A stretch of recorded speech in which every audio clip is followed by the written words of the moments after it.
everybody, this is Dianne. Welcome to Real Housewives of Alaska. And this is Marnell. And this episode, since we're doing the boys, we figured we'd have a boy on the episode. And thank God I've been off all week, so I can say, yes, this is the house husband. So we have our favorite supervillain, Phil, Filmy, and Parrish. Hi, everybody.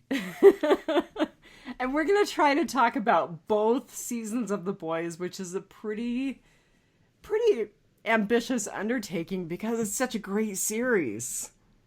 And there's so much that happened. I mean, when I was finishing it up today, I thought, oh my God, there is so much in this series. There are so many layers. Hey, Yeah. Can I just say that, they had to dumb it down since I was going to be on the show. And two, it's my mission to make this episode, very informative, all your previous episodes, but some of them kind of depressing. Yes, this is a complete departure for the Real Housewives of Alaska, but you know the way Marnell introduced this series to me? She said, these are the superheroes, not that we want. These are the superheroes we deserve. Oh, yeah. Yeah, and it's totally right. So I think, especially in light of what our country has been through in the last 4 years, these are the superheroes we deserve. Let's lighten it up a little bit. There's been some depressing episodes, and not as fun as that first episode. The whole Satan thing was very humorous. Which, by the way, Marnell's birthday present still has not arrived because I've been watching. Hail, thank God, because the mail person decided to stuff all of the packages I got today into my tiny little mailbox. And some of them were hanging out and the mailbox was open and all my mail and all my boxes and everything just got soaked. So listen to her bragging all these big packages. Oh, no. This is stuff that I ordered. This is my shopping addiction on full display. Well, haven't we all developed online shopping addictions in 2020? Yeah, so I can't rip into the delivery person too much because they are working real hard this year. I mean, I was looking at my notifications today and my Walking Dead ornaments arrived because I felt like I needed a perverse tree if I was going to do a tree. And and my Wonder Woman ornament arrived. And it will look perfect, homed with the pink elephant with wings and the pink unicorn. So... See, now I think you need a Homelander on top of your tree doing actually, so I looked to see if there were any Boys Funkos, and right now there's a Billy Butcher and a Homelander available through Hot Topic. But they're supposed to be releasing the 7 as a set, so I may have to get them and put little screws in their heads and convert them to ornaments. So, although I'm not really sure I want Homelander on my tree. Maybe I'm just a little sensitive, but yeah, when we went shopping for Luca's Halloween costume, I saw an adult Homelander costume. I'm like, That's about as creepy as being the Deep for Christmas or for Halloween. People dress like monsters and, superheroes and stuff. But did you see the controversy about people dressing as Homelander? Apparently people were going to Trump rallies dressing as Homelander, not realizing the irony. Oh, my goodness. And the boy star, Anthony Starr, had... He said it was utter dumb fuckery on display or something like that. It was great. I know. I was waiting for there interviews. We go. We're already earning our explicit label. You were waiting for what? Sorry, I didn't mean to talk over you. I was just waiting for an interview from one of those rallies. Some guy in a Homelander costume be like, "Oh shit, I thought it was Evel Knievel." I would have to say of the series, and I know that we're already way off book in terms of the way that we usually try to we usually try to do things in episode 8. Not the straightforward stick to the plan. Right. Every other episode. But I would have to say, hands down, the Deep is probably the most disturbing character for me. Okay, we will totally get into that because, Phil, have you read the comic books? You know what? Actually, I keep meaning to. This is one of the only comic series. I usually I'm like, oh yeah, I've read that comic. No, I haven't read the boys' comics. Good, because I actually have a question about a couple of other comics when we get to that part of the podcast. Go ahead, Martin. Okay, Sorry. so we will definitely talk about the Deep because I read something about his comic book character that we'll get into it. So I'm definitely going to put this on my Kindle. I need to put that superheroes, the nurse superheroes that Marvel just released that you messaged me about, Phil. Need to put that on my Kindle. I tried to order it through my local comic shop, but they said it's only digitally available right now. And I think I need to put another series, and this is the series I was going to ask you about, Phil. I guess it's a graphic novel, Transmetropolitan. Have you read that? I have not read that one, but I've heard from many people it is very good. So one of the people who is involved in The Boys, the graphic novel The Boys, or the comics The Boys, I'm not sure if it's graphic novel or if it was released as a series of comics, the illustrator was also the illustrator for Transmetropolitan. And when I started reading about it, I was like, ooh, that sounds really good. So that's another one that's going to go on the Kindle. You did way more reading for this episode than I did. Yeah, no, it was a monthly comic, and then they collected it later on. Oh, I knew, good. I Okay. know that much, and I do know it was created, but the writer was Garth Ennis, who like basically has, basically The Boys is his view as superheroes, Which, of course, Marnell and I know and love him, and I'm sure you do too, from Preacher. So, yeah. And I thought it was really interesting. One of the other things that I was reading was that Seth Rogen and Evan Goldberg were supposed to work on this, and then they had, quote, scheduling conflicts. And the timing is about right that I think their scheduling conflict was probably Preacher. Either that or Amazon said, you kind of made Preacher really toxic toward the end, so we don't really want you. Yeah, of course, Seth Rogen was in the show, so that's true. That is true. But yeah, Garth Ennis is all the stuff a lot of stuff he writes is like this. Even in what he wrote for DC Comics, he created a guy in the '90s called Hitman. He was basically like the Punisher, but he had like telepathy and X-ray vision also. And I never read the comic, but I just remember he made an appearance in a Justice League comic where they were like doing like a recruitment drive, and like he was on like 1 or 2 pages. Then they're like, "Yeah, sorry, we don't think you're a good fit." You walk, and the guy walks out the door, and he's like, "Yeah, no, that's fine. I was in the same room with Wonder Woman for 5 minutes with my X-ray vision. I'm good." Oh my god, that is hilarious. Yeah. Which, by the way, I mean, I know we haven't even rated The Boys yet, but I just want to say Wonder Woman is my Christmas date. Oh.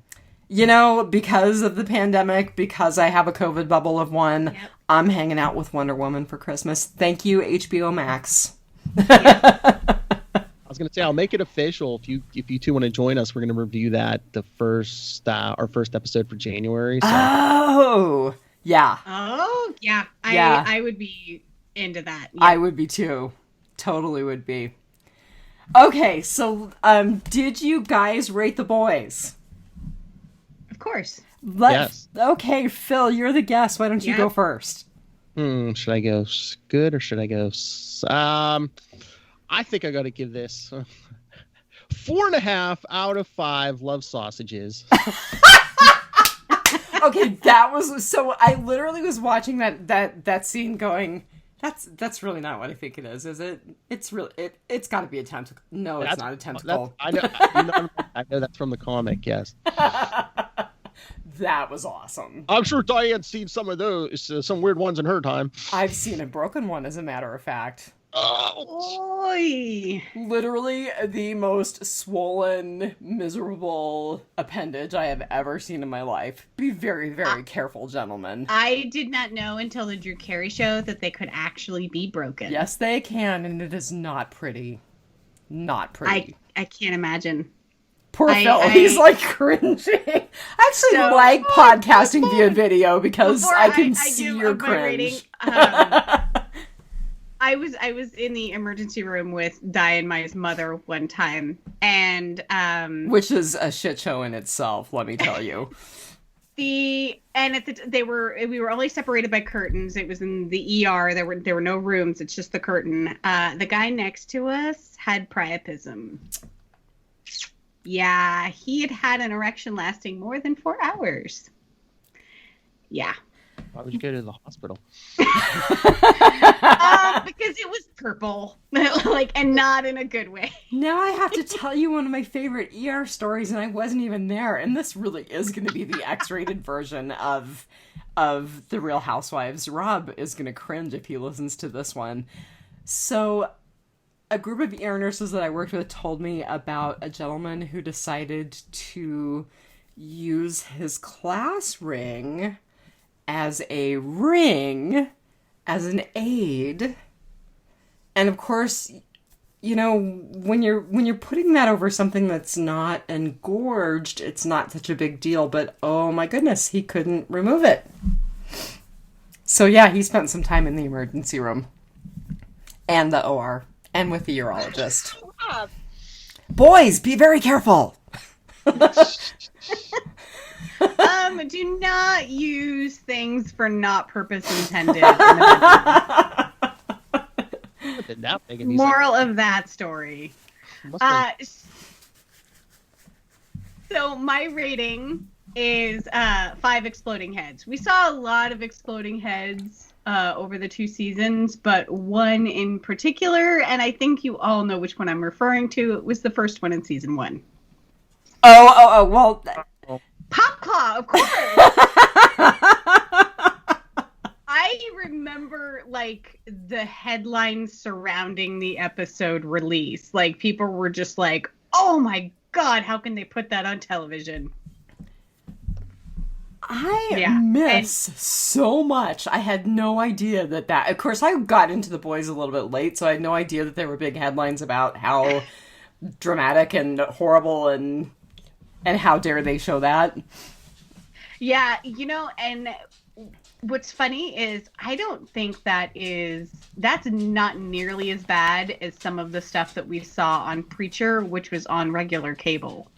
You know, I mean, we saw, like, what was it? The first season, the first episode, the guy slits his chest open and pulls his heart out. No, I'm thinking You're thinking about the foreskins. The foreskins, yeah.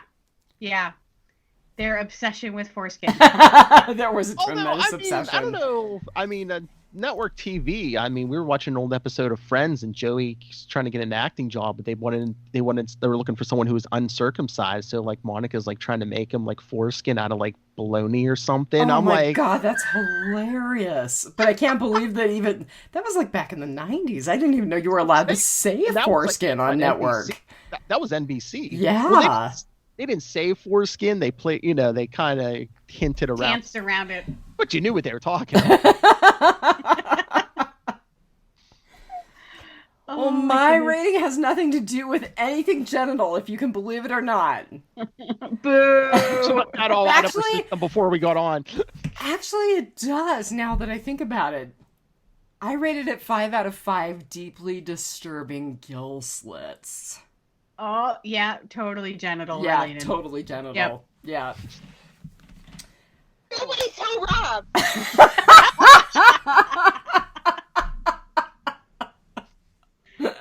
Ms. Hellfire makes an appearance even when she's not here. All right. Well, I've got a little bit in terms of trivia around the series and some numbers, so I'll try to kind of blast through this stuff. So as we talked about, it was based on the comic book by Garth Ennis and Derek Robertson. Derek Robertson is the guy who illustrated Transmetropolitan. Apparently he was also an illustrator for the X-Men, which I didn't know. Yeah, he's done a bunch of like comic work. Yeah, he's a really good artist.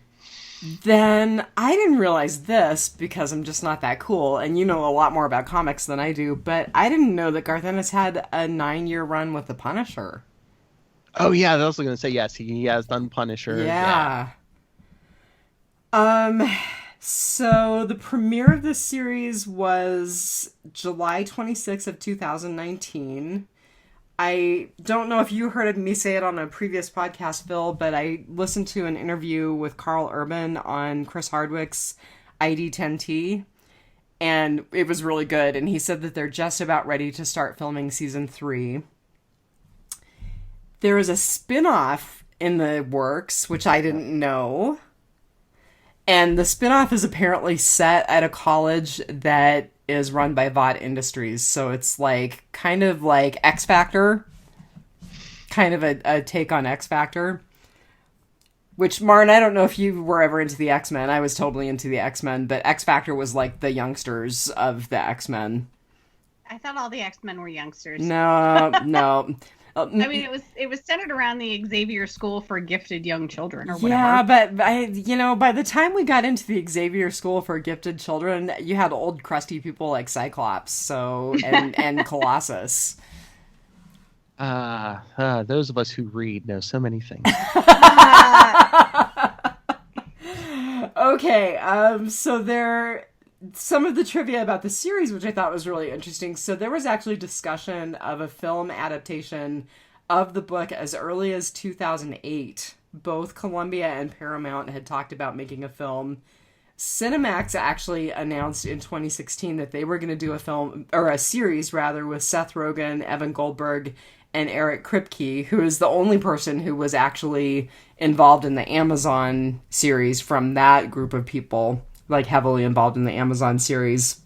And then Amazon announced in 2017 that they had actually optioned it and ordered the first 8. Like I said, Seth Rogen and Evan Goldberg said they had scheduling conflicts, so they dropped out. And the Amazon series was developed by Eric Kripke, which I didn't know this, but he actually was the showrunner for Supernatural for the first 5 seasons and created Supernatural. All right, Lilith. Lilith is not here. I've never watched it, but she was like, yeah, first 5 seasons the best. Well, there you go. Now we can tell Lilith it was all because of Eric Kripke. Marnell and I are kind of the same thought about Supernatural, which is like, there's 100,000 episodes now. It's too late, man. Far. What is it? 15 seasons? Yeah. It's almost a Law and Order. Yeah, you can't. Oh my God, Yeah, Law and Order with ghosts. I love it. I'm thinking maybe retirement is when I'll dig into that one.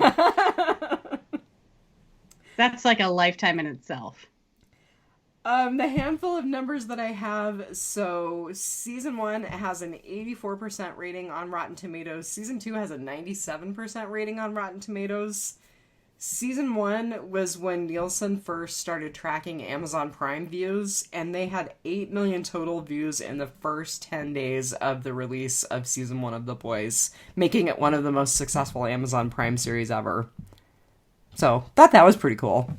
Yeah, I remember hearing, that they did like huge numbers with that. Well, it made Barack Obama's playlist. I saw that when I was looking for news today. President with some intelligence. Those were the days. We may be headed to those days again. And again, not to get too political, but can we go back to the days where we had a president who wasn't like 100 years old?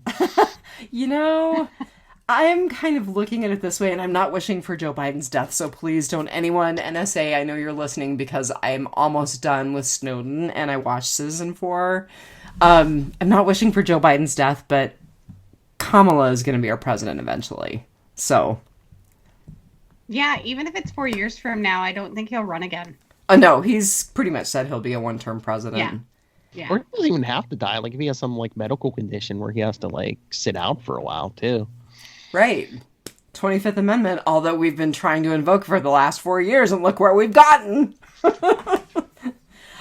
So, Phil, I don't know if you knew about the podcast that I used to do with my friend Todd called This Conversation Rocks, but we would actually do topical things, and we did one about the 25th Amendment, and it was super interesting. I mean, for me, the whole point of that podcast was to learn about stuff and then share it. So I learned a ton about the 25th Amendment, and we still haven't been successfully able to use it. Just haven't had to use it before. Right. And then we finally got the chance, and none of us really knew how to deal with it. So, Well, and let's be honest, like, most of us have a Democratic leaning here, but we all know that they're kind of wusses sometimes about like trying to enforce stuff. So, and the other thing is, and I honestly can't remember, but I believe it's not just the Congress, but it's a certain percentage of the it's been a while since we did the episode, but it's a certain percentage of the cabinet that has to agree to invoke the 25th Amendment as well. And when you've lined the cabinet with people who are sycophants, of course they're not gonna. Yeah. All right. So, to take us away from the political for a moment, because I have a feeling we'll get back to it, did you each pick a hero? Oh, yeah. Okay.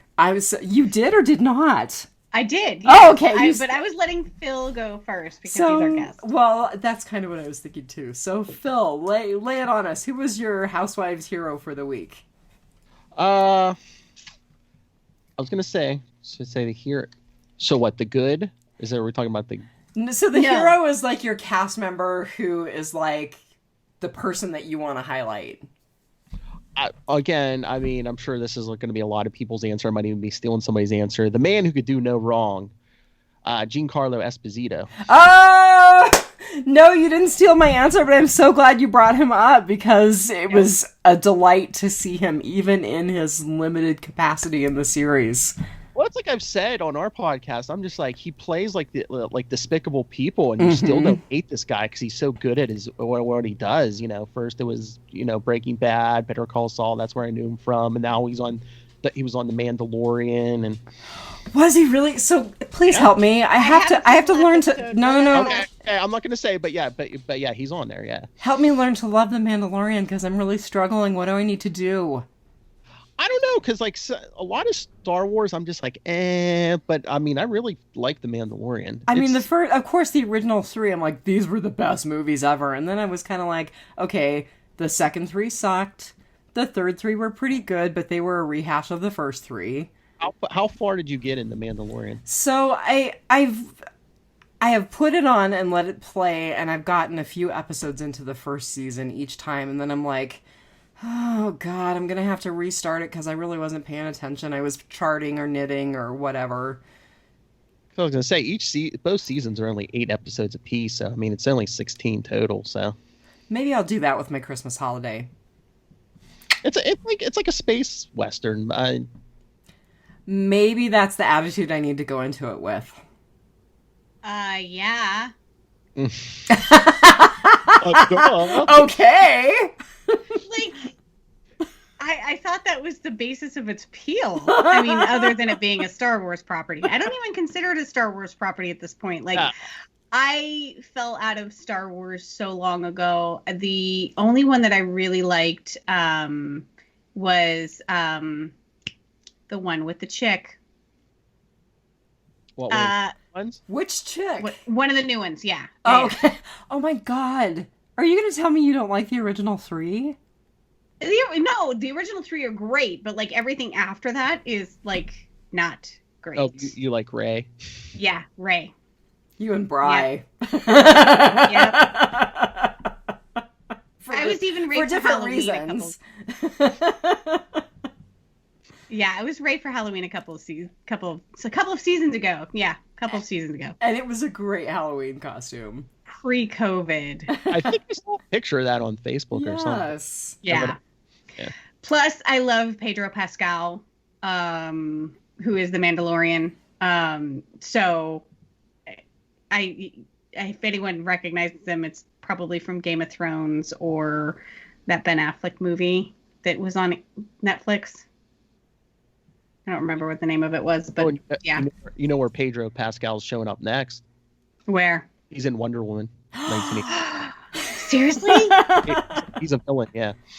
Oh, he's going to be a great villain. Okay, so because I'm spending Christmas with Wonder Woman, I'll have to spend the rest of Christmas with The Mandalorian. There you go. I don't remember what point, because like the first couple episodes of Mandalorian, I think I was like, oh, okay, this is okay. And I can't remember what episode hooked me. But yeah, if you go through, I think you're going to get hooked. Okay. That's kind of what happened to me with Schitt's Creek. The first couple that I watched, I was like, I know I should like this. I know. And then I got hooked and was ruined and binged all of the seasons in like a week. And I know this isn't the name, Keeple, but I mean, Baby Yoda hasn't hooked you, Diane. I know you like small, cute things, like your dogs, your sister. So, like, when Marnell was like, so isn't the Western the whole point? I'm thinking to myself, isn't Baby Yoda the whole point? Yeah,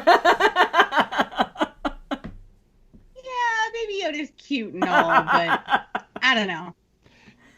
These things that may stir up emotions in you. Marnell has no time for So, Phil, do you have anything more to say about Giancarlo Esposito? Sorry, ruin his name. Again, I love him in everything he's in, and he just adds so much to everything, everything he's in. Like here, it's like, oh, well, what's Dan Edgar's whole plan? There's something deeper, and he just adds, I don't know, like suspense and menace. Just menace, absolutely. Menace. Like I said, he always plays a bad guy, but he's all, you can never completely hate him because his delivery and just everything he does. It's just like, man, this guy's good. I loved the way they used him to spin Stormfront's disappearance and Starlight's re-engagement with the Seven.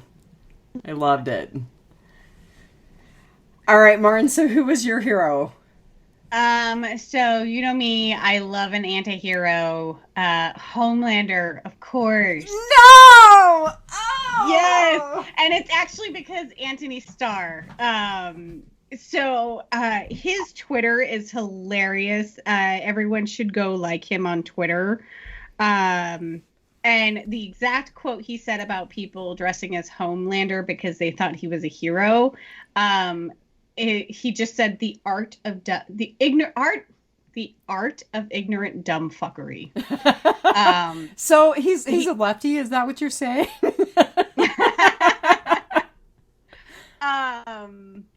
So there was a really great quote that he had about family too.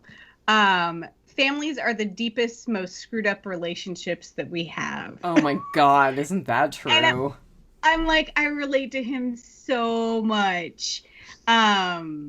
So he's from New Zealand, like Carl Urban. And they were they were both in I can't remember if it was Xena or Hercules, but they both were in those type of shows. It's so funny. But yeah, he's absolutely hilarious on Twitter, and he's a lefty like us, and yeah, and I mean, I absolutely love to hate Homelander. They could not have cast that person better. Oh yeah, because that's the whole point. The public face. It's like, oh look, it's Superman, and it's who's gonna buy who's gonna sell the message better than a good looking guy, and he's so unrecognizable in real life. He looking at his photos on IMDb, he looks like Bradley Cooper. Oh really? Yeah, and Phil's like, no. Trust me. I've watched a lot of Bradley Cooper. Bradley Cooper, pro tip, doesn't look like Rocket. No.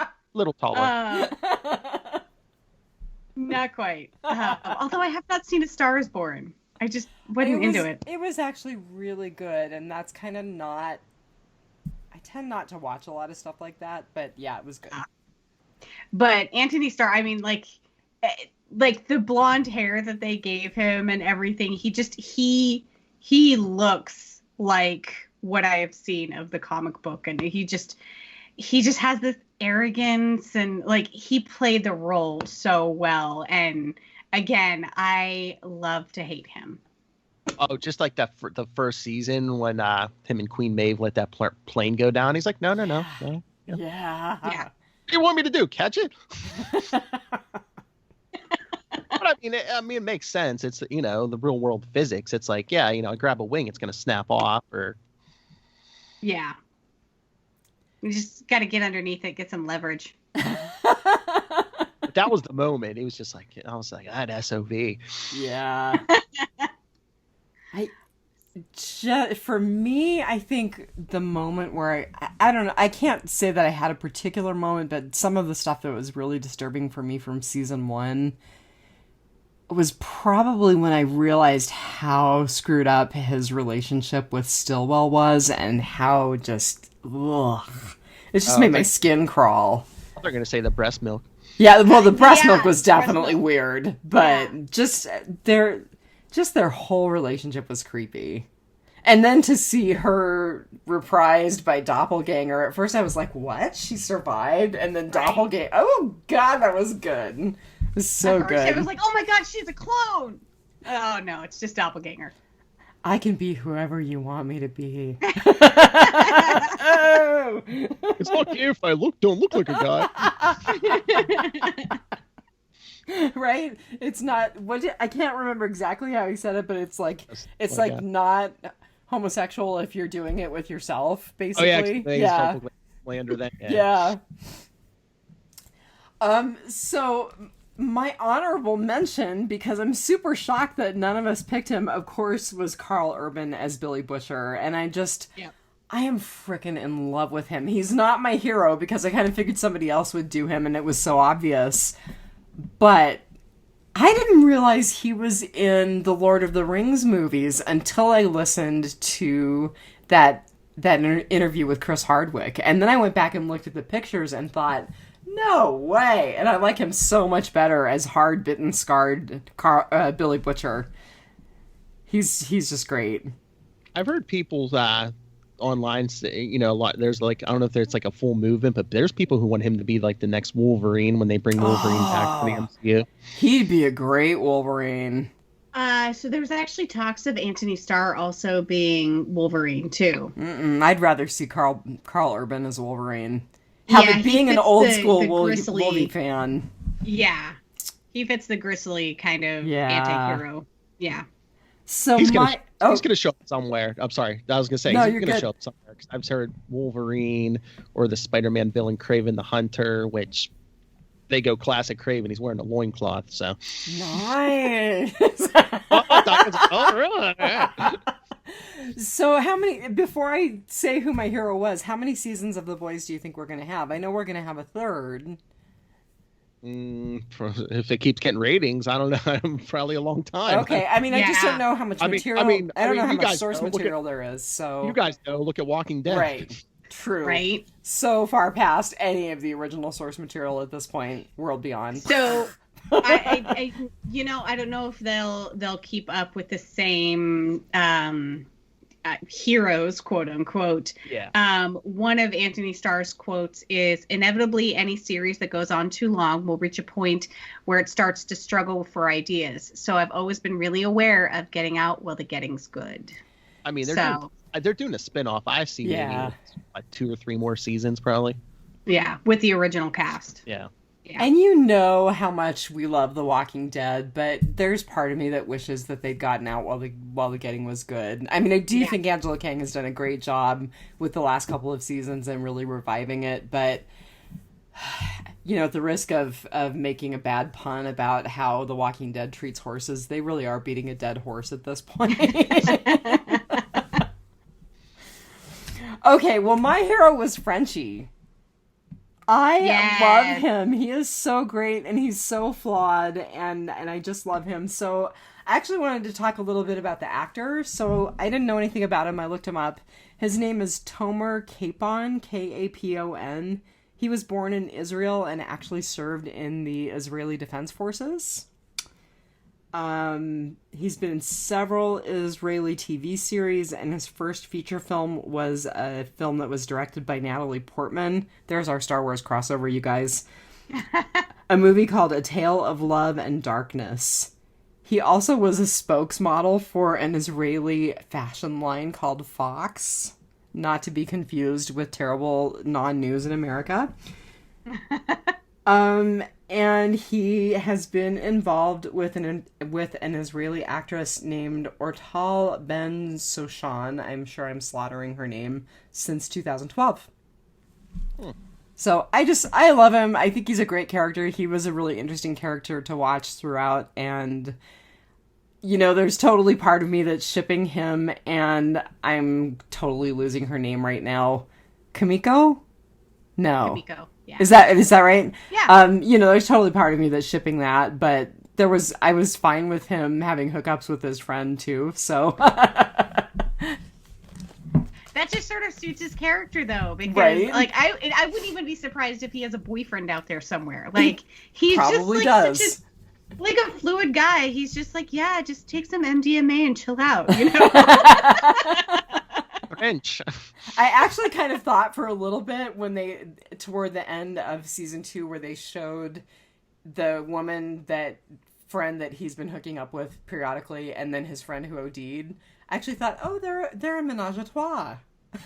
So yeah, I did kind of think that. Quite possibly. It's just weird. I think that anytime you get like a story like this, they call the French guy Frenchie because Right. remember we read that Moon Knight story. I was gonna say, wasn't that the name of the character his in Moon partner, Knight? pilot, is French guy named Frenchie. It's like, okay.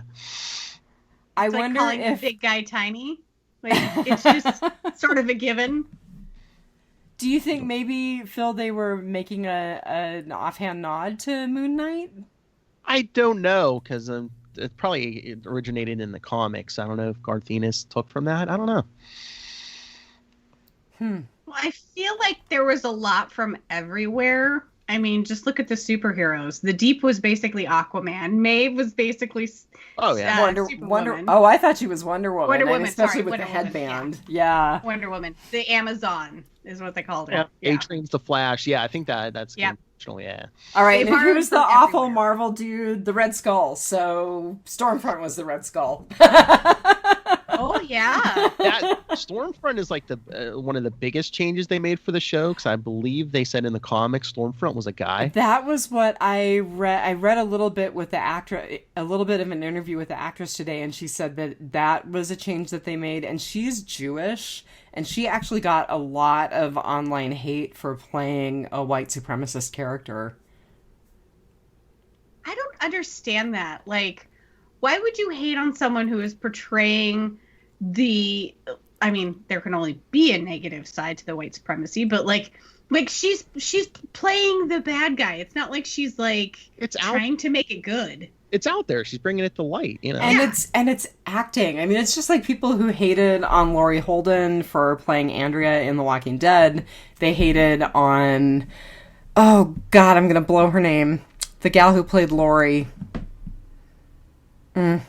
Oh, in The Walking Dead. Yeah, I can't remember her name offhand. But, you know, they hated on both of those actresses, and they hated on them so much that actually Andrea, the gal who played Andrea, Laurie Holden, doesn't even like to go to the conventions. Not that any of us are doing conventions anymore. Well, and we all hate on Colby Minifie for We do. being Ginny, We and do. we loved her in this. Right. I was gonna say, yeah, we got your Fear of Walking Dead big bad in this, yeah. But, you know, the thing is that the whole point is that they're doing such a great job portraying these characters that we're hating them because they're portraying these characters. Absolutely. But I do like what they did with Stormfront, where they made her a woman. You know, this cute woman who's like, oh yeah, telling Homelander, it's like, yeah, you don't need to win everyone over. You just need vocal, enough of a vocal fan base. Which, where have we heard that before? Right, that was pretty darn political, wasn't it? Yeah. Her story about Pippi Longstockings, that Pippi Longstockings was her hero because, like, Pippi Longstockings didn't care. And she's like, when did we equate niceness with being good? You know? And she's also like, the next time somebody shoves a dick in your face, bite it off. Pippi would bite a D.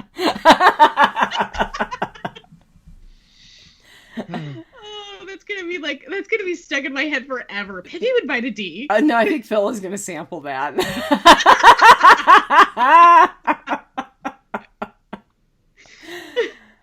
Glad I don't go live with her.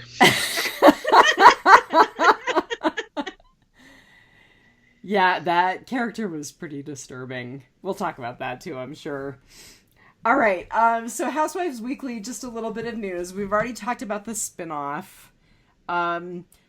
I discovered that the soup porn is real.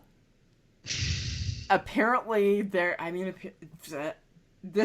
was on... She's verklempt. This was on Wikipedia, so, you have to take it for what it's worth. But apparently, Eric Kripke confirmed that it is all real. It was all produced, and he asked other people who were involved in the cast of The Boys to petition Amazon to allowing him to upload it as a web series. So when's the release date on that? Marnell, stay here for now. No release date as of yet, but there's an entire porn series of not the, and it's like not the Munsters, you know, and it's the Munsters, but it's porn. There's like Walking Dead porn. I mean, people parody all sorts of stuff in pornography, so yeah. Recognition. I was just surprised that like apparently it was all the segments that we saw were actually from real productions. That was the thing that I came away with. Oh my goodness, that's funny. I mean, you would think. So wait, they created their own, or they just like grabbed some porn? Because I was gonna say, it sounds like they created their own, and on the Wikipedia website, they actually named off some of the actors who were involved in creating it. That's super meta. Creating porn for the show that you're creating. And now I have to see if I can find it. All right. So this is from Wikipedia. On October 3rd, 2020, Eric Kripke confirmed that the in-universe pornographic superhero film scenes briefly glimpsed in the second season of The Boys episode Butcher Baker Candlestick Maker had been produced in full, expressing interest in releasing them under the name Soup Porn to the website of the same name registered to Sony Pictures, as well as formally requesting that Seth Rogen, Evan Goldberg, Anthony Starr, and other followers of his Twitter page join him in petitioning Prime Video and Amazon Studios to allow the potential web series to be uploaded. Yeah.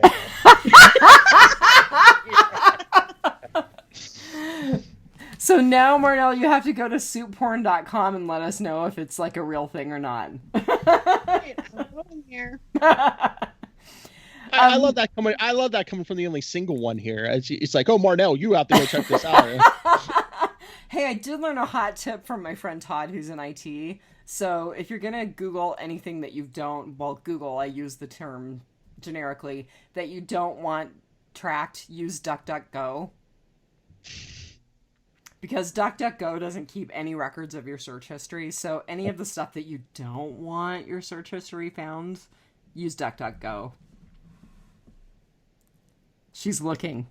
Well, so while Marnell is looking, the other thing that I will say is that there's no release date for season 3 yet. The filming start is supposed to be next month, so they're estimating sometime in 2022 is when we'll see season 3. Of course, everyone got pushed back because right, of this year. Right. What'd you find, Marn? Stuff that I can't read on air. Not even on the show. I was gonna say not even on the Sweary podcast. Uh-oh, that's scary. Okay, so the very deep, Ezekiel 6:9. That was the remember the preacher that was like the Stretch Armstrong guy? Oh, yeah. Yeah. Okay. A train stops in F Town. Sex aliens from the planet Starlight. From the planet Starlight. Nice. Brave I Maeve, think these are the videos shaved. that Lamplighter had in his bag, actually. Wait, what was that last one? Yeah. Oh, Brave Maeve fully shaved. Oh my god.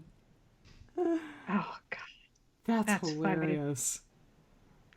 Funny. Oh my god, Bonelander. You knew. Oh, never mind. I was gonna say you knew it was coming. All right, remember, anybody who is gonna do the search and doesn't want their kids to know, DuckDuckGo. You can install the app on your phone. You can put it as your main search engine. DuckDuckGo. Okay, and then there's a whole Reddit thread on like basically people making up names, and wow, y'all are dirty. And that's coming from me. I was gonna say that's coming from her. Like, I think I'm blushing. Oh man, Not on yours, it's just me. Lilith is gonna be all jealous. We were talking about porn without her. Well, she can go download that stuff for us. She can Lilith that out for us. I like it. Lilith that out. Okay, I'm going to take us down a slightly serious note in Housewives Weekly, and then we will move on. So just wanted to remind people that we now have vaccines for COVID-19. Both the Pfizer and the Moderna vaccines got emergency use authorization. We have seen one severe allergic reaction in the United States, which was in Juneau, Alaska, Marnell. Juneau, Alaska. Yeah. Yep. We actually had two. One was a severe one was a not so severe one. And the person who had the severe reaction is fine. She was monitored and she was hospitalized overnight and she's doing fine. But unfortunately, that means she won't get the second in the series. I wanted to explain a little bit about how the vaccine works because people are so freaking paranoid about vaccines in this country. So, well, if you're allergic to microchips. Exactly. But if you know Frenchie, he can take it out for you. So the way that it works, they're not actually using any portion of the virus to create the vaccine, the mRNA vaccines, which is what both the Pfizer and the Moderna vaccines are. With typical vaccines, we'll take either a live version of the virus that has the part that's going to make you sick deactivated, or we'll take dead virus and inject it into you so that your immune system recognizes the virus. With this, the mRNA actually teaches your immune system how to recognize the M spikes on the virus, on the surface of the virus, and then it deactivates the coronavirus so it can't get into your cells and infect your cells. So there's no part of the coronavirus being injected into you. It cannot give you COVID. It cannot give you a microchip. Again, it's like those gifts you see online. It's like, you're not that important, the microchip. Right? That's exactly what I keep telling people. Did you tell your auntie she's not that important? Bill Gates doesn't really care. Microchipped you. You carry a smartphone. Right? Exactly. Between your Alexas and your phones, I mean, come on. I pay $199 a month for the privilege of being microchipped. You guys, I seriously had to Google my Alexa the other night because she kept glowing green, and I was like, and there she is, she's glowing green again right now, and I was like, what does that mean? It means that she's actively listening. Yep. And you can go into the program and deactivate it, so I did, so she shouldn't be glowing green right now. It's probably Alexa, just because she heard her name. Yeah, if you say her name, it's gonna... Alexa, stop. Bad Alexa, down. Sometimes mine will go off in the middle of a podcast. I'll be like, stop. Oh, but Diane, the government's listening to you, of course. The government is listening to all of us. Again, yeah. I've watched Citizen 4 and I'm partway through Snowden and it scared the hell out of me. So Marnell and I are going to be talking about those at some point. Oh, yeah. I had to uncover my camera for us to Skype. Because I cover my camera now. The only other thing I wanted to say, so we have, as of today, 17.6 million infections in the United States. We have 315,000 deaths in the United States. There's news out today that there may be a new version of the coronavirus that's making its way through Britain that is 70% more transmissible than the version of COVID we're dealing with right now. So I'm going to say it again, and we've all said it, we've all heard it. Mask. Social distance. Don't travel for Christmas. Don't socialize out of your COVID bubble. And just because people are getting vaccinated doesn't mean we can stop masking and social distancing. It's probably going to be at least 6 months before we have enough people who have immunity that we have herd immunity. So please, please, please, please, please be careful. Okay, that's my grim PSA for Housewives Weekly. All right, the last Housewives thing, and then Phil, I swear to God, we'll start talking about the boys again, is do either of you have any housekeeping? Any non-housewives, non-boys? Okay, I'm the only one. Well, I was gonna say no one's finished The Mandalorian and can't talk about that. Except say watch it, right? Yes, watch it. Yes. Nice little surprise at the end of season 2.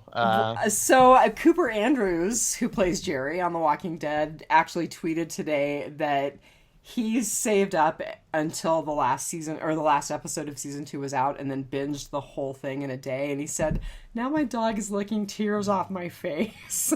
Oh, yeah. I keep seeing that people are crying and I'm like, oh no, given what I know about the last episode. I don't know if I want to watch the final episode of the season. I don't know what I can say without giving it away to Marnell. So. Well, so the only stuff... Oh, go ahead. I was going to say, and well, if we're talking Disney Plus, we're finally getting some of those Marvel series that were supposed to come out the end of this year. WandaVision is coming out the middle of January, I think. Oh, good. And then I think Hawkeye? It's March. What? When is Hawkeye coming out? I think they said it's like towards the end of next year. But yeah, WandaVision's in January, and then I think it's March for Falcon and Winter Soldier. Okay. Good. It's about time. Oh, I can't wait for Hawkeye, yeah. Yeah. Well, speaking of Disney Plus, so they did a thing called Folklore the Long Pond Studio Sessions, which is basically a live concert of Taylor Swift performing her album Folklore, which was amazing. And she dropped a new album late last week, early this week. I think it was last week, called Evermore, which is the companion to Folklore, and it was amazing too. So, for those of you who don't follow Dianne on social media, every 6 hours it's everything Tay-Tay. And it's so embarrassing. Me and all of my 50-ish friends are like, we never thought we'd be Taylor Swift fans, and now we're Swiftorinos.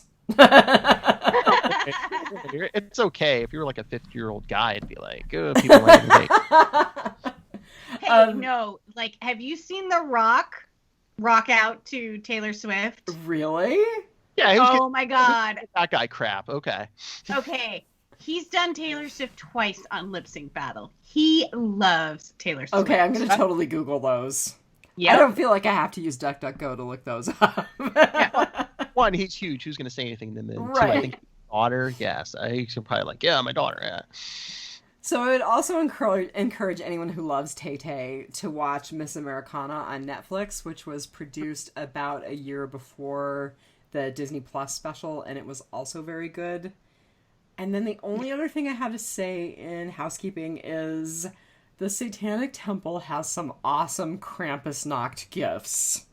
It's a little late for Krampusnacht, but if you're still kind of sort of in that holiday spirit, highly recommend. Hail Satan. But no, speaking of Disney Plus, get through Mandalorian season 2, because on Christmas Day they're releasing a whole behind the scenes making of season 2 of Mandalorian. It's what I'm doing right after we podcast. Very going good. to watch the Mandalorian. Yep. But yeah, Christmas Day is a behind the scenes making of special. Speaking of behind the scenes making stuff, did you guys get a chance to watch any of the behind the scenes stuff for The Boys? Because I realized that there was a bunch of it as I was trying to crank out the last couple of episodes today. Yeah, there's a bunch of bonus episodes and they're shorts. I think there's one that's I swear to God, it's 30 seconds long. So. No, that's not the soup porn one. We're hoping that's longer. Love sausage. And if it would, that would be A-Train's show.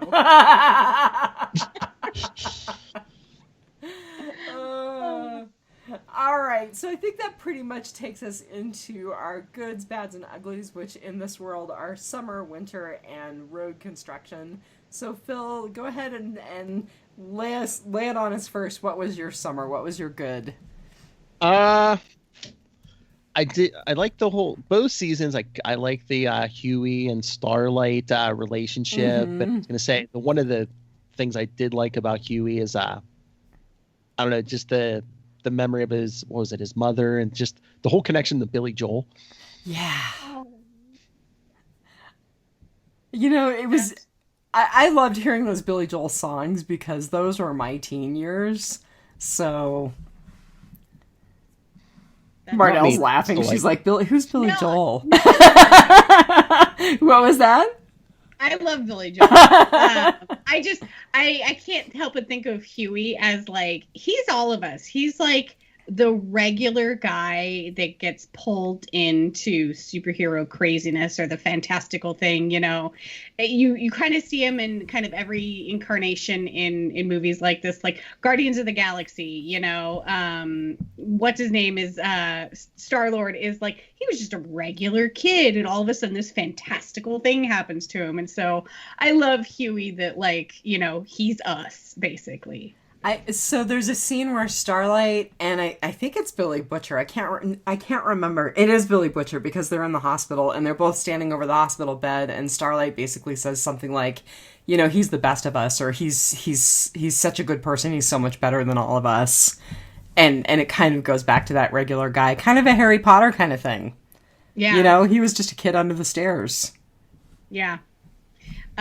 There's a scene in season 1. It's towards the end of season 1 where, you know, he's killed Translucent and he's been through all kinds of crazy stuff. And Billy Butcher and he are just walking down the street, and he's like, you know, you were just like basically a wisp of a kid, you know, a couple weeks ago. And he's like, now look at you. You've got swagger. And he's like, you've been through it and stuff. And, you know, and just the look on Huey's face was just like, it was like, oh, our boy's grown up.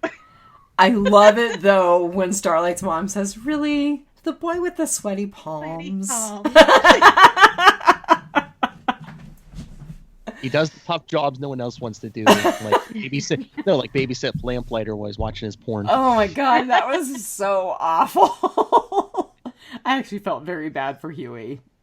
He's such a good guy. I loved it when he's like, him and Starlight were bowling, and he's like, come on now, you're just letting me win, you know?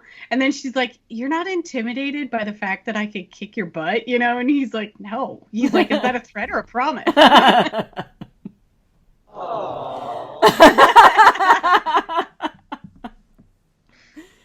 What was the expression? Sorry, Rob. Was it like, let's go fuck the wife or something? Was that the expression? Yes, that's what it was. Do you want to be the cock or? Because I had it even before I watched that episode. One of my friends texted me. He's like, "Did you watch The Boys yet this week?" I was like, "No." He's like, "All right." He's like, "All I'm going to tell you is, you know, just be ready. Let's go fuck the wife." I was like, "Okay." I see the episode. I'm like, "Yeah, okay, I get it." Oh, Phil, I'm looking at all your Funko figurines in the background, and I'm thinking that I really need my boys' Funko set. I don't have any boys Funkos. I need some of those. But I'm also feeling like I need my first Halloween nativity set. I didn't know that was a thing. You know, it keeps showing up in my Facebook feed, and I'm like, do I really want to spend the money on this? I think I do. Oh, that's funny. It's like Frankenstein and the nativity set. And like fill it with superheroes. You know, that would be good too. I'd be fine with that. No, I get yelled at by Lil. She's like, "You take him out of the box." Absolutely. What's the point? Exactly. Like she got me one like a year or two ago. I'm like I'm gonna sell it. You gave it. So I will tell you the holdover that is not happening from my marriage. Oh. See, still my in the friend box, gave me though. a Khaleesi one. The holdover that will not happen from my marriage, boxes do not get saved. Unless, like I'm going to keep the box that my fake tree goes in, because at some point I'm taking my fake tree down and storing it for next year. Yes. My Walking Dead figurine boxes, I could give a rat's ass. My Funko boxes, no thank you. I am not taking up space with boxes. They're going to the recycling unit. Yeah, I love that meme that's like adulthood is like feeling bad about throwing away the box because it's a really nice box. I do that. I'm awful. I only save a box if I think I'm going to reuse it to mail stuff. Okay. Yeah. Marnell has a box full of boxes somewhere in the house, right? She probably does. And a bag full of bags, like every good adult. I have a box full of boxes, but only because I haven't gotten to the recycle unit this week. So there we are. All right, Marn, what's your summer? So mine is, this is exactly what would happen if corporations owned superheroes. Yeah. This is exactly what would happen. Exactly. I mean, and especially like, if they could create them like they did in this, they would use them to infiltrate the military, and there would be some sort of like tie-in with like the stock market. Like you could buy stock in your favorite superhero. Like it would just get really ugly and disgusting. Just like, just about everything that big corporations have their hands in. Like, and they would cover stuff up. They would cover up sexual assaults. They would cover up murders. They would cover up, international incidents. They would create themselves villains to make themselves necessary. This is exactly what would happen. And I absolutely love that this was written, because it's such a reflection. I love it. It's holding the mirror up to the ugliness. And you are so making me want to put it on my Kindle, which I'm totally doing. So I'm doing a couple of things after we're all done, and none of them are nasty, I swear. So I'm putting this on my Kindle, I'm putting Transmetropolitan on my Kindle, and I'm going to go follow Anthony Starr on Twitter. He's hilarious. I'm sure there's no The Boys audiobook, is there? Probably not. Or a black and white version.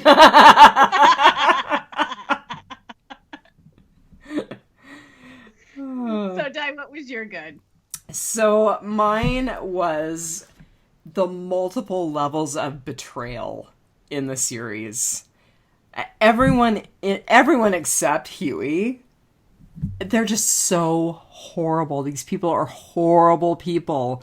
And I love it because it really appeals to my darkness, to my inner darkness. Not the cold and dead inside part of me, the like totally dark wallowing in it side of me. And so some of the stuff that I wrote down was like A-Train and Popclaw. I mean, just the way that he totally used her and then kind of blew her off. Homelander and Stillwell. Lamplighter was a horrible person. The Deep is a horrible person. Mesmer. I mean, he Maeve was and Elena. Yeah. Well, it's even like, you see all the all the superhumans are bad people, but then it's like, oh, you want to root for Billy Butcher, and it's like, well, he's not really a decent person. Right. Although, I gotta say, I was cheering him on when he was choking his dad. Oh, yeah. There's also an article out that says that Season 3 is going to bring about the most shocking part of The Boys, and it has something to do with Mother Milk's background. Who was almost my hero, because I really like that character. And that makes me really glad to hear that, because I was afraid with him reuniting with his family that they're taking that plane to Nicaragua. I don't know what his future holds, but they are going to go into his origin story. So okay. And I think I read somewhere, again, I wish I'd read the comics. In the comics, he was called Mother's Milk because he was the one with the whole breast milk thing. Oh, interesting. Okay. I so literally, like, when I take like cashew milk or something into work and take it in a little container, I always write on it, "This is not breast milk." Oh, see, and I'm just the opposite, because I don't want anyone to drink it. I'm like, this is breast milk. You sicko. All right, so Phil, what was your winter or your bad? I don't know, just some of the things. They're like hallmarks of the series, but sometimes I think they were just doing stuff that try to shock us. Like, I don't know, the porn thing was one thing, but love sausage was just a little. But it was so funny. I don't know. At some points, it just seemed like they were throwing stuff in just for shock's sake. Even though I know, Love Sausage was a character from the comics, but they really didn't do much with him. It was just like, oh, here's a shocking moment, Right. All right. The worst thing I hated, the grossest thing I thought was when they rammed the boat through that whale. Oh, yeah. Yeah, but then they went Star Wars with it. Oh, and yeah. the hidden side. Just covered in like blood and entrails, and it's just like, ugh. So, not much bad. No. Yeah. I struggled too. What about you, Marn? Did you have anything in your winter category? My winter, I struggled to find anything bad because I loved the show so much. Mm-hmm. But I read an article recently on Screen Rant, and it's about the Deep. And like, I loathed him in this show, like from the beginning, of course, episode 1. And then, like, just he was so pathetic. Like, everything he did. Like, I mean, even trying to rescue a lobster from the tank in the grocery store. Like, he just failed at everything. And they tried to make him a sympathetic character by, like, giving him his own sort of sexual assault story. And I absolutely loathe him. And I love Aquaman so much. So that I'm just like, oh, you guys are ruining Aquaman for me. But I read on Screen Rant in the comic book that he was actually the least bad hero, that he did not have this sexual assault storyline, that he actually was one of the only male superheroes to not participate in Starlight's sexual assault. So they completely switched his character for the show. That's really interesting. I'm wondering why they did it. You know, I mean, he was still kind of a pathetic kind of like wannabe on the fringes of, you know, he was in the 7, but he was like the lamest one of the 7, you know? And when the 7 broke up, he tried to, like, there was another group that came along and he tried to go with that, and it blew up immediately. And like, so, but I'm really wondering why they turned him into such a bad guy in this show. And I mean, they did a really good job, and the actor that Chance Crawford was amazing in the role. And there were times that I did feel sorry for him because he was just so pathetic. But I really would like to know why they changed the character up, because I didn't love to hate him at all. Like, I just hated him. Yeah, like, he was just an awful person. And I mean, you already had a sexual assaulter on the team. I mean, Homelander and Butcher's Right. Which we didn't know until quite a bit further in, but yeah, I mean, season 1, he's dead. Yeah. I mean, he was that. Ugh, what a horrible, hateful, disgusting human being. But yeah, I agree. You know, and actually, I thought that they were going to redeem the Deep with his own sexual assault storyline, and they really didn't. They pushed him into Scientology. Right. Which we will talk about that, Hail Xenu. Like a fresca. Oh, God.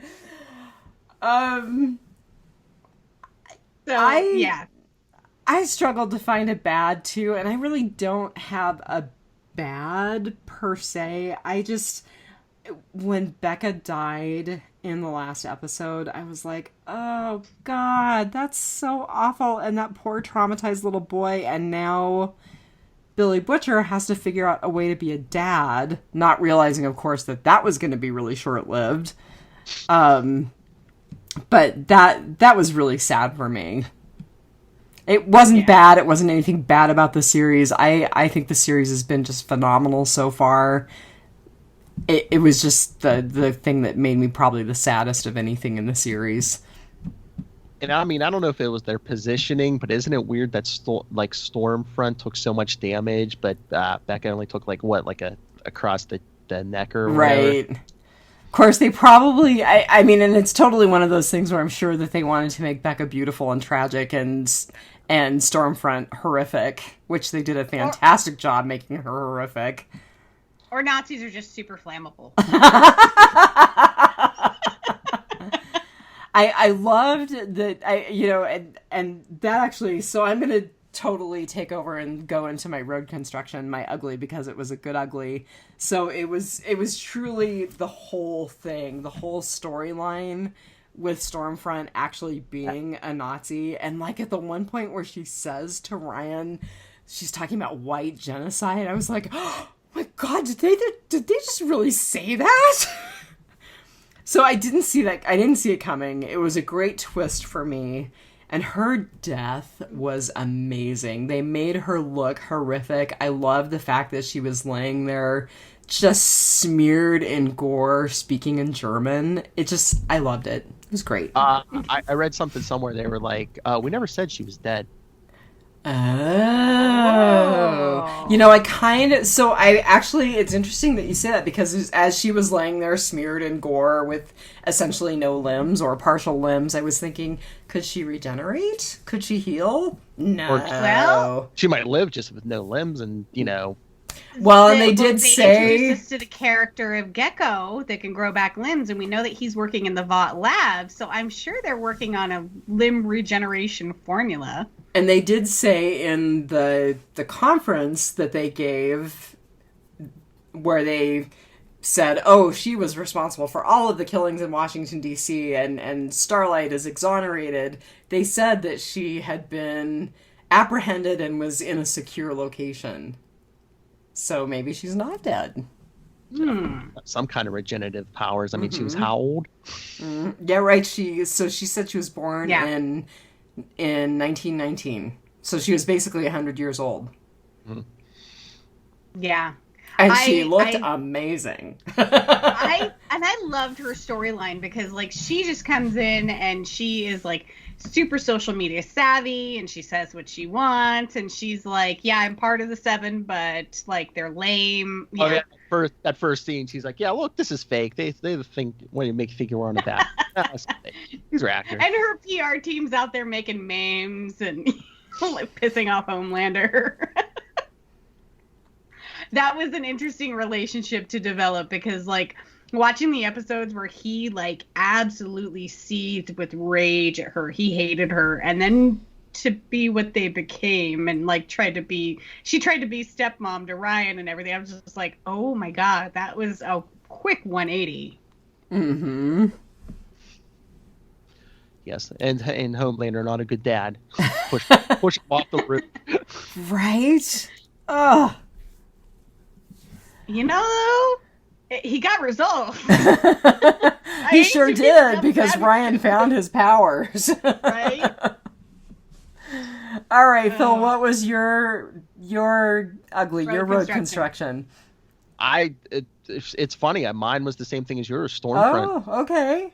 Mm-hmm. Yeah, she was a great character. I mean, she was horrible and wonderful all at the same time.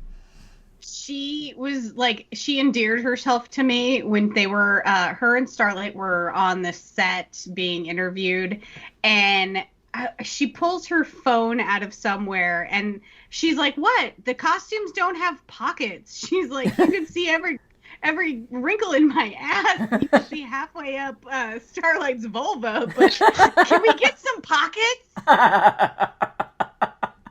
I'm like, oh, preach, sister. Yeah, I loved her character.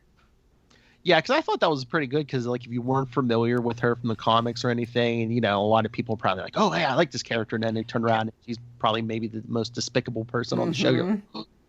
Absolutely. Such a good twist. Worse than Homelander. Yes. Well, Martin, what was yours? So mine was all of the social commentary in the two seasons. So the first season, you kind of had the hashtag #MeToo movement. And in the second season, you kind of had the sort of, like, white supremacy. And, there was actually a Heroes So White hashtag in season 2. Yeah, and so one of the major scenes is when they were Homelander and Stormfront were standing up in front of a crowd, and they were like, we need more. What's the blue stuff called? Compound V. Compound V, yes. We need more Compound V, and we need it now. And all of these freaking sheeple are like, Compound V, Compound, and I'm just like, wow, that's not familiar at all. Right. And all of those people who are standing there going, Compound V, are the people who might get it. and like 90% of them are going to be set on fire by lamplighter because there's some sort of experiment gone awry. Right? Like it's just people voting in their not in their interests, and I'm just like the commentary, the social commentary between the two seasons is just, it was dead on. But yeah, I loved it. Just that season 2 scene you're talking about them on stage, I was just thinking about, how many people are watching this and probably don't get it, like the Archie Bunker thing, how much of the audience watched that and didn't get the joke, Right. So it'll be really interesting to go back and read the comic book and look at it in its context. So if they were talking about a movie back in 2008, obviously it was well before then. I didn't look to see when the comic book first came out. It was like 2000, so... Was it? Yeah. So it'll be very interesting to look at the context and the social commentary and see... I mean, obviously we're not going to have things that are pertinent to 2016 to 2020, but it'll just be interesting to see what kind of things the author had to say. Okay, I actually looked it up. Yeah, 72 issues. It was from 2006 to 2012. Oh, okay. Interesting. So during the end of the Bush years and through the Obama years. Yeah, like the beginning, yeah. Yeah. Interesting. So, yeah, well, go ahead. Issues. I was going to say 72 issues, for those of you who want to read it. I know, not you. So, before we get into Bycatch, I'm trying to read a series called Fables that my friend Todd loves and actually sent to me, and he's the person who got me hooked on Sandman, and I'm really struggling because I just don't like it nearly as much. I've never read that one either, but I do hear good things about it. Yeah, I mean, it got rave reviews. It's gotten incredible reviews. I'm still in the first graphic novel, and I'm like, I just don't love this. So I think I may take a break and read The Boys. I was going to say, if you're looking for something else to read, go read Invincible by Robert Kirkman. Oh, they're making that into a series. Yeah. Like half the cast of that is like Walking Dead people. Yeah. Yeah, I may have to... Dang it. God, my Amazon bill is so high. It's like I think it's, what is it, like 144 issues or something, but they collect them in like, there's like 3 big omnibus things you can buy of the whole series. It's good. Again, it's a superhero thing. It's this teenage boy discovers he has superpowers, and that's when he finds out his dad's like the Superman of this universe, and his dad's an alien. That's where he gets his powers. And then he finds out, his dad didn't come to Earth, to protect the Earth. He came to conquer the Earth. So he has to like fight off his dad, and that's like the first 12 issues. Like I said, it's 144. That's like the first arc. Interesting. So Stephen Yeun, Mark Hamill, Zachary Quinto. Oh yeah. I might actually watch this. Isn't Jeffrey Dean Morgan in there too? I thought. I think he is. I think so. I know there's a couple of other folks from Walking Dead. Because I think I think Jeffrey Dean Morgan plays the dad. He's basically like Superman, just like a big mustache. If they go like they did in the comic, the big joke is like every male of his race had like a bit like this big black mustache. Oh god, that's really funny. Like a Freddie Mercury mustache. Yeah. Oh, that's hilarious. All right, well, I think that pretty solidly takes us into Bycatch, and I just kind of wrote down some trivia, and I won't load you up with all of my trivia all at once. Both of you know this. I'm not sure how many people who watch the series know this. So Huey is Jack Quaid. He's Dennis Quaid's son. I see the resemblance now. There are tons of other little cameos that I have in my trivia, so I'll keep laying them on you. But that's my first piece of Bycatch. He's also he was in this, and then the other thing I know he was in recently is that's Star Trek Lower Decks. It's like the animated new series. Yes, like a more humorous Star Trek, but he's in that. He does a voice. I love it. It's a cartoon. I love it. It's hilarious. I really need to try and get back into Discovery. Some of the so good. Really? It's my favorite. Yeah. I loved So- Picard. I have not been able to get into Discovery, which, by the way, CBS All Access, The Stand is finally streaming, so that's something else we need to do with our time. Man. But yeah, Discovery, like the first couple episodes, I was like on the fence, but after I got through like the first, I'd say like maybe 2 or 3 hours into it. But yeah, once you get past season 1, it gets so much. Okay. I was going to say, like, this current season 3. okay. And I So, want to mean, love it because of wasn't bad. Sonequa Martin Green. Oh yeah. You know? Yeah. Yeah, because the first 2 seasons, it's like 10 years before the original series, but season 3, they time travel. They're 900 years in the future, past everything. Okay, so that was one of my big issues with it is it was the Star Trek that I know is like, I don't know, it's a more kinder, gentler Star Trek, you know, the Federation, you know, the basically the post-Federation where, you know, they're all about science and discovery and things like that, and right now they're, you know, war and bad decisions. They're the U.S. I was going to say, more social commentary. So Jack Quaid was actually also in The Hunger Games. Oh, I think I remember reading that somewhere, but I don't remember who he played. I think he was from District 1 or District 2. So he was one of the tributes. Yeah, he was Marvel. And when you go back and look and, you know, look at the pictures from the episode. Oh, I'm sure he looks like a watch the movie. baby. He does. It's so funny. I did not recognize him until I read that he was in The Hunger Games. I was like, really? Yeah. But his dad in the movie, in the shows, is Simon Pegg. Right, our Zombocalypse crossover. Yes. Yes. I love Simon Pegg. Simon Pegg is great, and he was great. So I actually read a little piece today that said that they had actually approached him about playing Huey, and he was like, no, I'm too old to play Huey. Yeah. Good call, Simon. Yeah. So I have not read the comic books. None of us here have read the comic books. What is Homelander's kryptonite? Like, there's got to be a way to kill him. And they said that, like, they've thrown every weapon they can at him. Like, have we tried, like, I don't know, suffocating him? Because he obviously needs oxygen, you know? Like, drowning, like, everything freezes. Or you know? Like, remember how they killed Translucent? yeah. Everyone's got their kryptonite, but I'm just like, okay, but he breathes oxygen. Like, you know, like, just, I don't know, freeze it, shoot him into space. He'll freeze and suffocate. Like, but like, what is his kryptonite? He has to have some sort of kryptonite. You know, Phil and I will read the comic book series and we'll let you know. Okay. Good. I'll be curious to find that out. Give me the Cliff Notes.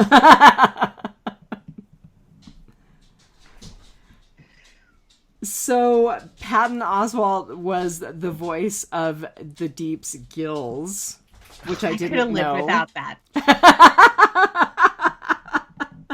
That was another little of my pieces of trivia that I ran across. I was like, oh. You know, I keep saying Di and I need to go on an ayahuasca trip. We need to go down to South America and we need to, like, do some ayahuasca. And now I'm like, you know, if my gills start to talk with Patton Oswalt's voice, I'm out. Like, no thanks. Yeah, if your gill starts to talk more now, yeah, it's time to... I mean, I love Patton Oswalt to death. That was just like, I think that was probably the most disturbing thing for me was like his gills don't gross me out, but them talking like was just like, nope, you lost me. So I thought Victoria Newman was an AOC clone. I really thought that they were really trying to kind of pull in the AOC look. So I was really shocked at the end when they had the whole twist about her agreeing to work with the guy from the church. What is it, the Church of the Collective? Yeah. Of course, that didn't last for very long, but I was shocked that they pulled that in. Yeah, it took me a few minutes to, like, for some reason I thought that she was the chick that they broke out of the mental hospital. I Um, did too. because of the exploding head I thing. did too. And we still haven't And seen what happened to that character, so. yeah. And then I went back to when they were in the courtroom and head started to explode. She was just sitting there like, la, la, la. Nominated for 5 Critics' Choice Awards. Cool. The boys. Yeah. Did they win any? Or is the jury still out as far as were they like this season? I think it's season 2, so of course I just lose it. Anthony Starr posted it on his Twitter page. Anthony Starr. I keep saying Anthony. Yeah, I'm not going to be able to find it. Not quickly, anyway. All right. What would your superpower be?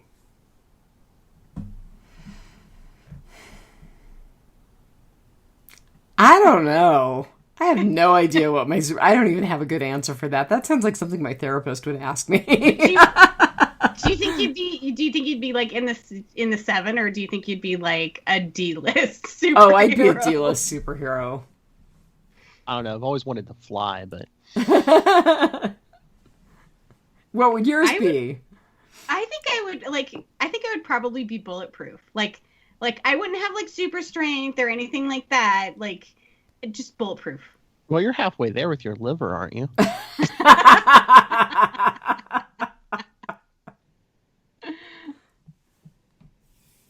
Which, by the way, speaking of livers, so I keep hearing these ads on Love It or Leave It for this whiskey called Jura whiskey from a little tiny island in Scotland. I ordered a bottle for my friend Todd. You said it was obscenely expensive, though, right? It was pretty expensive. It wasn't obscenely expensive, but it was a hell of a lot more than I would typically pay for a bottle of booze. So, yeah. And then he sent me a message the other day and said, I'm sending you some Japanese vodka. So, I'll let you guys know. So they were nominated for 5 Critics' Choice Awards on November 19th. Oh, okay. So I don't think that's happened yet. Sounds like Carl Urban, Anthony Starr, and Aya Cash, who played Stormfront. And they said they were also nominated for the Nobel Prize in saying the word cunt. I don't know if there's like some kind of like random rule or if just like each network or show makes a random rule. Because I was listening to I think it was the latest episode of Conan O'Brien's podcast. He was talking to Kaylee Cuoco, who does, among other things, she was the voice of Harley Quinn in the animated series. That's right. It's like, so if you haven't watched it, it's great. They got to say cunt once or twice, and then she was like, yeah, we're only allowed to say that once. I forget. I think she said they got like, what was it? Was it a season or an episode? They got like 15 fucks an episode or something. There was like limits on each word, and I was like, what's the difference between 15 and 16 fucks? I remember hearing that about The Walking Dead, that they were allotted like a certain number of swear words per season. Because she said that was like the biggest challenge, and it wasn't even for the voice actors. It was just, the writers would write stuff, and they'd be like, oh, no, you got to cut out some of those fucks. Yeah. That's funny. All right. So another little rando factoid. The woman who plays Starlight's mom is John and Joan Cusack's sister. Her name is Anne Cusack. Yeah. Anne Cusack. Which kind of made me sad that I'm old enough that my John Cusack has a woman who plays Starlight's mom as his sister. It made me feel really old. She's got to be the elder sister. That's what I was thinking. Looking at her, yeah, that's what I would think. I mean, come on. Once you hit 40, you're old enough to be a grandparent. I mean, people could have kids at 20, and then their kids could have a kid at 20. Or earlier than that, dude. Trust me, I've seen it. Yeah. I've seen it too. Yeah. So what was the random throwing in of Billy Zane at the D-list Comic-Con superhero convention? Like, why was Billy Zane there? Didn't he play the Punisher? No. No? And he was credited as himself. Like, Billy Zane was playing Billy Zane. Okay, he played some sort of superhero at some point. I'm sure of it. Phantom.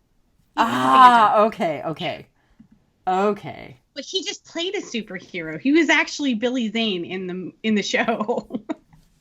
Right, but if he was himself appearing at a con, you know. Yeah. I guess they just want some like real world realistic thing. So it's like, oh yeah, Billy Zane. I guess. What's Billy Zane up to these days? Let's go. All right, let's talk about the Scientologists. I mean, the Church of the Collective. So it was so, oh my God, it was so good. I mean, the arranged marriage, the reference to them being space spores, the repeated references to people being toxic persons. They're called, I think they're called suppressive persons or suppressive people in Scientology. SPs, yep. Yeah, I loved it. At first I was like, are they slamming? They are slamming Scientology.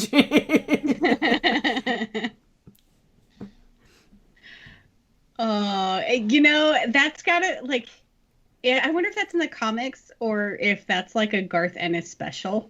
Because they did it in Preacher too. Yeah, he seems to just love to poke at them. It's a bit dangerous. It is. If you've watched anything on Scientology, the truth behind Scientology, yeah, all hail Xenu. I think the NSA watching you is scary. Get some of those Scientologist PIs on your tail, man. Right. I'm surprised they don't have like the Law and Order warning at the beginning of each episode. Then no actual person or organization is right. In this, yeah, true or fictional. Yeah. Oh, I also did want to comment that they had a phenomenal soundtrack. Not just the Billy Joel songs. There were some other songs that were just really great. I enjoyed it. Really enjoyed it. Yeah. Well, yeah, because Amazon probably has like a big good point. A lot of stuff because of Amazon Music and stuff. Yeah. Very good point. Yeah. I loved the song that they used while the girls were getting it done at the end when they were attacking Stormfront. Yeah. Yeah, everybody complained about that scene in Endgame where, like, all the women got together. I'm like, I didn't hear those complaints this time. They just, like, stomped her. Right. Hashtag me too. I don't remember hearing that about Endgame, but... there were a few, but... were there?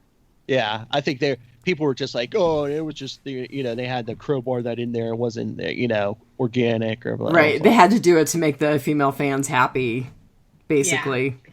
So I wonder how that scene went down in the comic book, because it was kind of like it was intentionally like a girl slugfest, the girl villain and then the girl heroes, Well, again, Stormfront was a guy in the right. Yeah, exactly. Yeah. So I wonder if it was the girls that took him down or if that scene went down completely differently. Yeah, again, we'll let you know.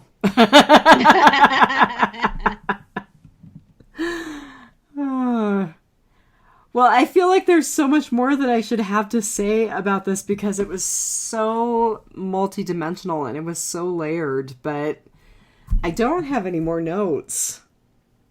Nothing else that we really haven't talked about. Do you guys have anything that we haven't talked about that you want to say? No. I was going to just quick ask you guys, Colby Menifee from Fear the Walking Dead. How did you guys think she did in this compared to Fear the Walking Dead? Loved her. I loved her. Yeah. Loved her, which tells me a lot about the writing of Fear, right? Yeah. Just that little story where she walks up to Starlight when she's getting fired, and she's like, you know that girl first year, like the sorority sister that you helped through, and you tell her that she shouldn't be wearing Uggs. Like, she's just going on, and she's like, and then when she's in the sorority, she stabs you in the back and gets you thrown out. I'm like, wow, somebody's got a bone to pick. It was really well written. I also loved it where Maeve looks up at her when she's in bed with the guy and is like, could you just be human for once? Who was it that was like, she used to get my coffee? Wasn't it A-Train? I think so, yeah. I was just like, oh, that's funny, because that is exactly how it works. You know, like one day someone's getting your coffee and the next day they're your boss. You know, I'm glad you asked about Colby Menifee, because it's been, as I'm sure you know from listening to Biters, an ongoing frustration that I think she's obviously a perfectly good actress, and she's got a terrible role and a terribly written role in Fear. Yeah, I mean, the way she pulls it off, I mean, she seems like a great actor, and it's just the material they give her on that show. Yeah. Lines. Just not a very convincing bad guy, and not that it's Colby Menifee. It's the writing of, like, just that kind of bad guy isn't that scary. Like, well, yeah, like, I forget which one of you said it last. I think it was at the end of last season. It's like, she can't be the big bad. There has to be someone else, right? Mm-hmm. Yeah. I mean, like, Negan invokes fear in people. Right. Like, Ginny is like, oh, aren't you sweet? Pat on the head. I mean, really, seriously, you're coming from, and now we're totally straying into Walking Dead, but here we are. When you're coming from the lineage of the Governor, Negan, Alpha, and then you've got Ginny. Yeah. You know. But I mean, Fear has actually never done a very good job with their big bads. I mean, when you think about it, there's not been a good big bad. They could have. They had a guy first episode this season, and they killed him. Yeah, I agree. I mean, they just seem like to do crazy women, like the dirty woman. Yeah, filthy woman. Yeah. Yeah. Yeah. Well, there is no more Morgan Jones. Morgan Jones is dead. People still call me Morgan. I still answer to Morgan. All right. Well, I think we should probably do this again at the end of season 3, whenever that's going to be. Like, if none of us has died of COVID by then. I'm going to say sometime in 2022, I guess. All right. Both of you get vaccinated, damn it. But hey, like I said, you guys can join us on Capes and Lunatics for Wonder Woman 1984. So I would love that. And speaking of Capes and Lunatics, Phil, tell everybody where they can find you. Oh, well, you can always find us all over the social medias, Facebook, Twitter, Instagram. The easiest way to find us is on Linktree. I have links to everything we do on there, including our YouTube channel, everything. It's linktr.ee/Capes and Lunatics. There's links to absolutely everything we do there. So very cool. If you would send me that URL, I will put it up on Real Housewives. Absolutely. Do you have a TikTok? I did. Yes, that's right. I'm only following like 2 people, Marnell and Lilith Hellfire. Well, you have to follow Imagine Biscuit. Yes. Oh!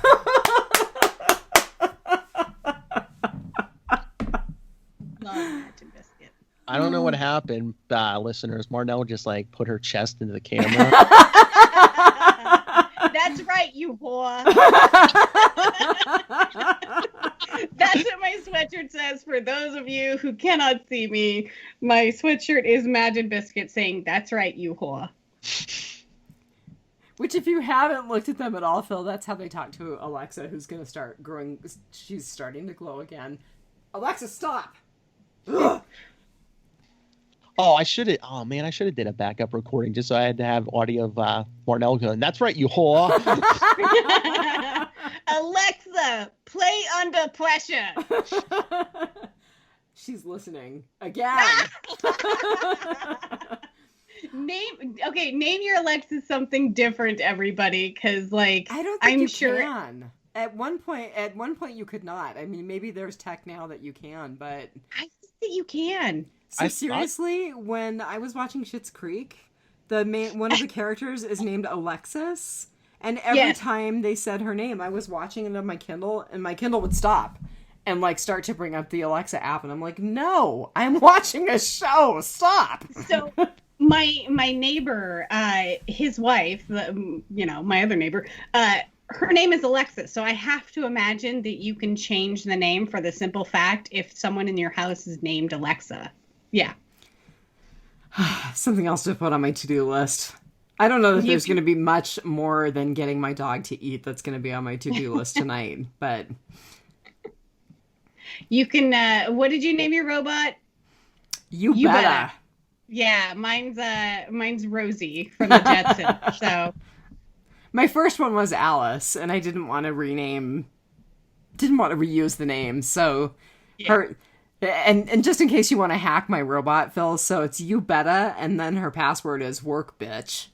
I listen. I know. You can hack. You can hack her Roomba and make it vacuum her house while she's not there. Chase some dogs around. I had a bad moment. I thought my Roomba was dead. It was not good. I was like, oh crap, it's not charging. So I did all this YouTube research about like how to clean the charging pad and blah, blah, blah, blah, blah. Well, it turned out that the cord had come unplugged from the back of the docking station. Oh my God. I was so relieved. So I have this giant, my bed. It's such a housewife thing, by the way, to be totally obsessed with your robot vacuum. But the headboard of my bed is like it's got like a compartment and some shelving, and then my bed is solid. It's got drawers underneath and everything. And my Roomba can get under my bed. It's like there's only like a 4-inch clearance, and she can get under there. And she got stuck the other day. I had to go, I was under there, with a broomstick, pushing her. Yeah, and you better get stuck under my desk, so, yeah. Yeah. Don't go under there, you whore. Well, and now I don't want to go under there because, I don't know if there was, a soda spilled at some time, but, I basically had to give her a bath, disassemble her and give her a bath after. I was like... By the way, the elderly cat was being weird again today, so I think there may be a dead mouse under my bed. I need to go check.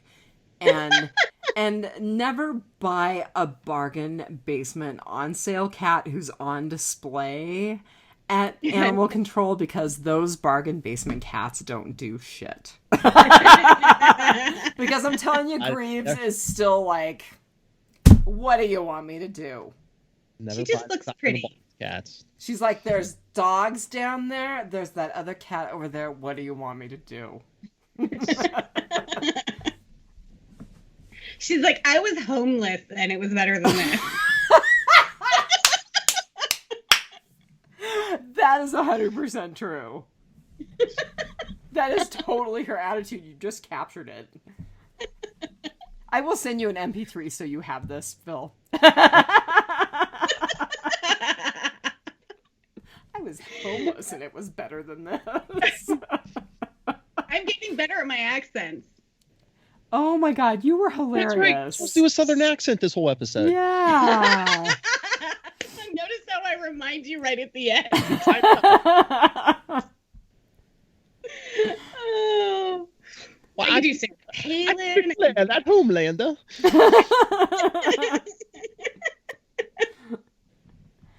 I can't do it now because I can't do it if I'm smiling too much. It takes a very serious face. And it has nothing to do that she's been drinking the whole episode. No. This isn't alcohol at all. Look, she was talking to me about White Claws, and I was like, are you kidding me? Really? Huh. So my boss is If I'm going to drink, I'm going to drink.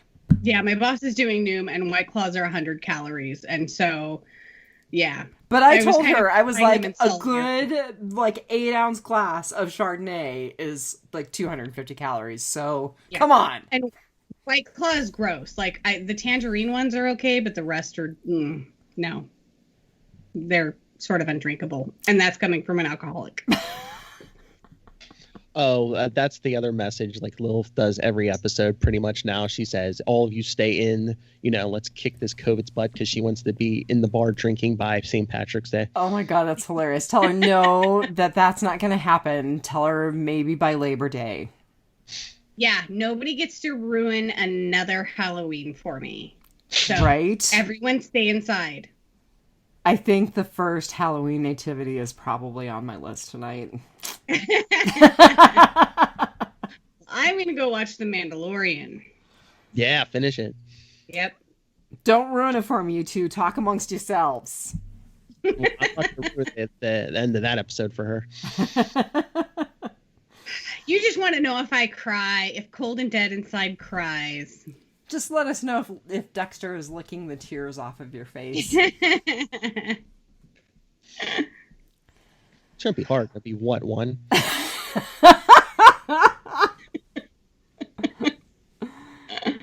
No one will ever know.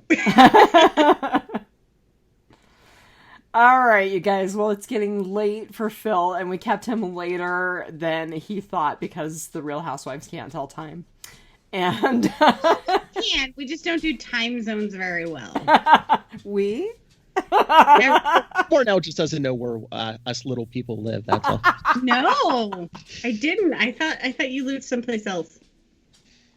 She had you confused with Steve. Oh, okay. And Rob. No. And Diana. Yeah, I was gonna say. Yeah, I thought you were one of the cool people in Chicago. Oh! I was going to say, I know. I sound just like Rob Southgate. No! There are cool people in other states besides Illinois and Alaska. Why did your eye drift over to my box?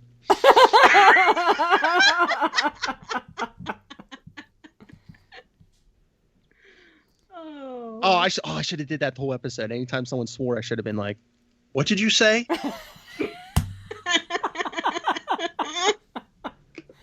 Bless Rob's heart. The only warning he gave me was, it will cut down on your traffic if you have an explicit label. Hey, he was excited. I was messaging with him today, and I said, "Oh yeah, I'm going to be on the Housewives later on." And he was like, "Oh, that's great." Those sweary housewives. Oh man, if he only knew. Hey, if you're a team player, he'll let you get away with murder. Not literally, Marnell. Oh, I thought it was the corporations things. I thought we were starting our own VOD. That's kind of what I was thinking too. Yeah. I know where the sled dogs live. You hide your dead bodies in the backyard. That's what Lilith Hellfire says. No, crab pot. No, you cook them up into a soup pot and feed them to sled dogs.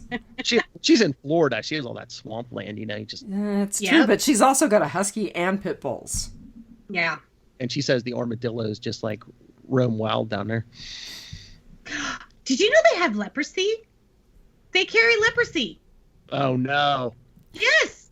Okay. See, so Lilith, you're gonna avoid COVID and get leprosy. Okay, is this the fake thing where this is only a random thing that I know?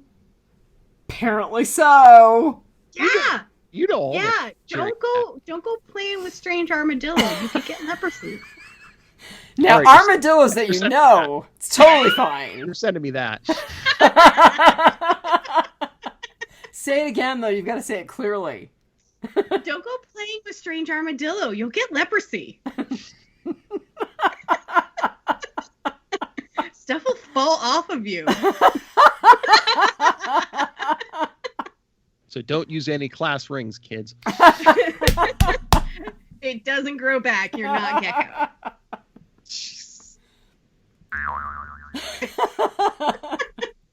So now the listeners know what the housewives are like when we're not being serious.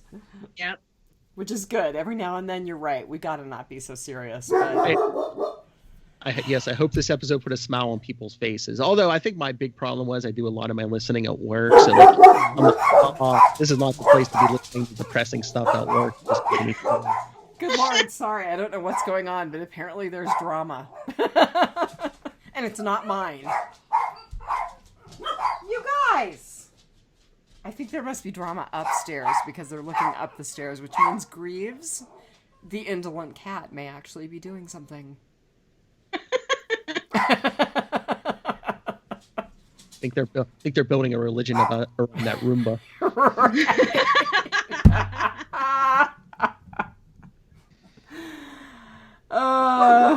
All right, you guys. Well, I'm really, really glad that we did this. And Marn, I think we're probably on the hook for #Alive this week. Yes. I'll watch it on Netflix. #Alive. All right. And then that's going to be on Biters. And then for Real Housewives, next time we are probably going to talk about Citizen4 and Snowden. Mm-hmm. We threw Snowden in there because Citizen4 is a little dry, and Snowden was a really good movie. Okay, Citizen4 wasn't dry for me, but the backstory in Snowden was really good. So I enjoyed them both. Okay. And as a regular listener, I need to ask, when are you having Lilith Hellfire on? We need to get with her and Diana and Steve and Rob and Martha and find out when people want to come on and what they want to talk about. I know that Lilith wants to talk about The Hate You Give, so we need to get with her and find out when she wants to do that. Because people who don't listen to my shows, you think tonight was crazy, wait until it's these two and Lilith. Oh my God, I'm going to be the only sober one on the podcast. I'd better stock up the liquor now. This will be the only sober one and the only one over 5'3". That's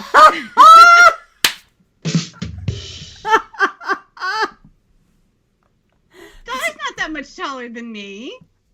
I'm tall enough. Okay. The sound effects are definitely better when you're here, Phil. Yeah. I don't get used to this, kids. Come to my show if you want this. Well, you guys watch out for the weirdos out there. We are the weirdos, mister. Have a good week, you guys. Have a good week. Bye. Bye. Bye-bye. I hope you realize